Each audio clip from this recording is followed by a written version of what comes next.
अस्सलाम वालेकुम, welcome to my channel खाना विद चंदाना। आज मैं आपको बनाना सिखाऊंगी शामी कबाब। बीफ के शामी कबाब हैं ये, आप मटन में भी चिकन में भी बना सकते हैं। या ये रेसिपी बीफ की है और बहुत ही मज़ेदार ये बनते हैं। कई मेहमान आए उनके लिए सर्व करें या बर्गर में लगा के खाएं या वैसे ही खाएं चाय के साथ। तो चलिए स्टार्ट करते हैं। बिस्मिल्लाहिर्रहमानिर्रहीम। बीफ है 1 किलो।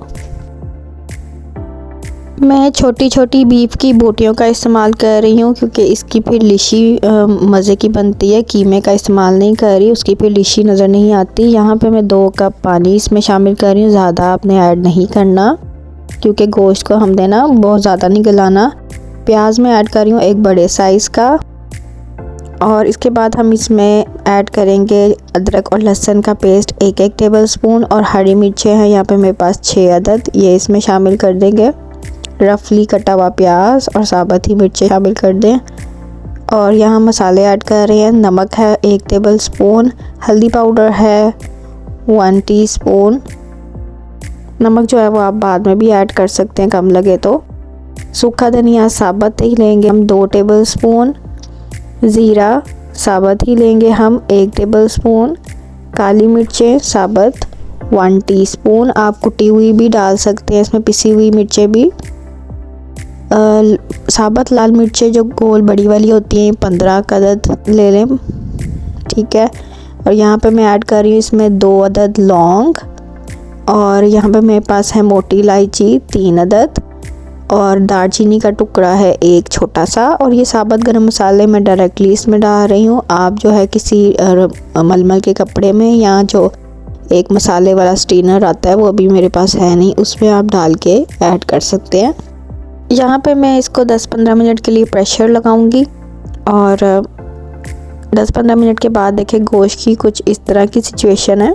इतना गल चुका है गोश्त और अभी इसमें पानी भी मौजूद है। उस पानी को हम रहने देंगे अंदर और गोश्त को स्ट्रेन कर लेंगे।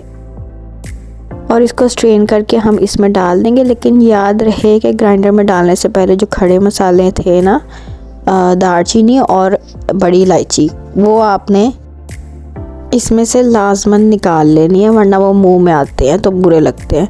अब इसको हम ग्राइंड कर लेंगे कुछ इस तरह का। देखें ग्राइंड किया मैंने, बहुत ज़्यादा नहीं ग्राइंड करना, इसकी लिशी जो है वो नज़र आनी चाहिए, ठीक है। अब जो पानी बाकी रह गया था ना, उसमें मैं ऐड कर रही हूँ चने की दाल। ये मैंने 2 घंटा पहले इसको भिगोया हुआ था। ये भीगी हुई दाल है और ये 1.5 कप मैंने दाल भिगोई थी। आप अगर ज़्यादा डालना चाहें, मेरा ये गोश्त जो था वो गोश्त की वाली ज़्यादा टिक्कियाँ थी। अगर आप चाहें तो दाल को क्वांटिटी को थोड़ा सा ज़्यादा भी कर सकते हैं, 1.25-2 कप डाल दें आप दाल, ठीक है। अब यहाँ पे प्रेशर में लगा रही हूँ दोबारा से 10 मिनट के लिए। और 10 मिनट बाद देखें प्रेशर के बाद इसमें थोड़ा थोड़ा पानी है। इसको हम जो हाई फ्लेम पे ड्राई कर लेंगे, दाल को पूरी तरह अच्छी तरह से ड्राई कर लेंगे। और देखें ये इस तरह से सॉफ्ट हो गई है, लेकिन पूरी बहुत ज़्यादा पिसी नहीं है। तो हम इसको ग्राइंडर में डाल के इसको भी ग्राइंड कर लूँगी। मैं उसी में डाल रही हूँ गोश्त के ऊपर ही। अगर आपका ग्राइंडर छोटा हो तो आप दाल अलग से भी ग्राइंड कर लें और गोश्त अलग से ग्राइंड कर लें।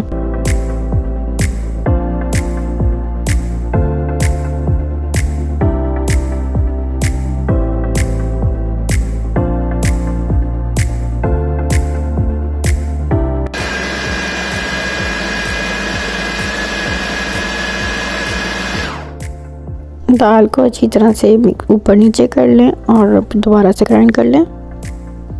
दाल हमारी ग्राइंड हो चुकी है। अब इसमें मैं ऐड कर रही हूँ धनिया, एक पूरी गट्ठी थी धनिया की वो, और इसको भी थोड़ा सा ग्राइंड कर लूँगी।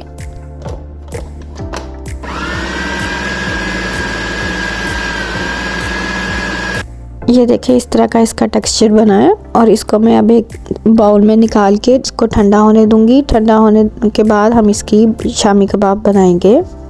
यहाँ पे जी कबाब ठंडे हो चुके हैं। मटीरियल इसका तो इसमें मैं ऐड कर रही हूँ 1 टीस्पून गरम मसाला पाउडर और 1 टीस्पून नमक। आप अपने टेस्ट के हिसाब से चेक कर लीजिएगा, आपको फीका लगे तो आप और ऐड कर लें। और इसमें 2 अदद अंडे मैं ऐड करूँगी और इसको हम अच्छी तरह से मिक्स कर लेंगे।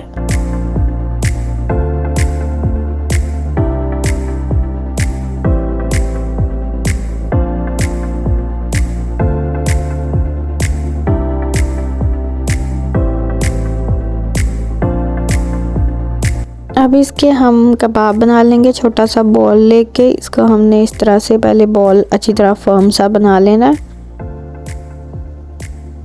और फिर इसके हमने हाथ पे रख के कबाब बना लेंगे इस तरह से, और एजेस जो हैं इसके वो इवन कर लेंगे और ट्रे में हम इसको रखते जाएंगे। इसी तरह हम सारे कबाब बना के ट्रे में रखते जाएंगे और फिर ट्रे को हम थोड़ी देर के लिए फ्रीज़र में रख के, और जब ये कबाब थोड़े ठहर जाएं, जम जाएं, इसको किसी जिप लॉक बैग में या फिर डायरेक्टली किसी बॉक्स में शीट्स लगा के रख सकते हैं आप। और अगर एक दफ़ा फ्रीज़ हो जाए तो शॉपर में आपस में चिपकेंगे भी नहीं ये कबाब ना, तो मैं इसको बॉक्स में ही रख रही हूँ अंदर। और फिर जब आपने फ्राई करने हो निकाल के इतने फ्राई कर लें।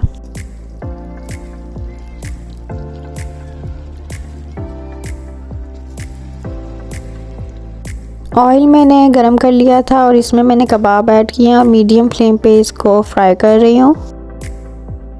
एक साइड से जब कबाब हो जाए तो इस पलटे की मदद से इसको आप दूसरी साइड पे फ्लिप कर दें और ये मज़ेदार से कबाब बिल्कुल फर्म और बाहर से बिल्कुल क्रिस्पी और अंदर से सॉफ्ट और मज़ेदार तैयार हैं। इसको केचप के साथ सर्व करें, इमली की चटनी के साथ सर्व करें और इस रेसिपी को ज़रूर ट्राई करें। अगली वीडियो में मिलेंगे इंशाल्लाह, तब तक के लिए अल्लाह हाफिज़।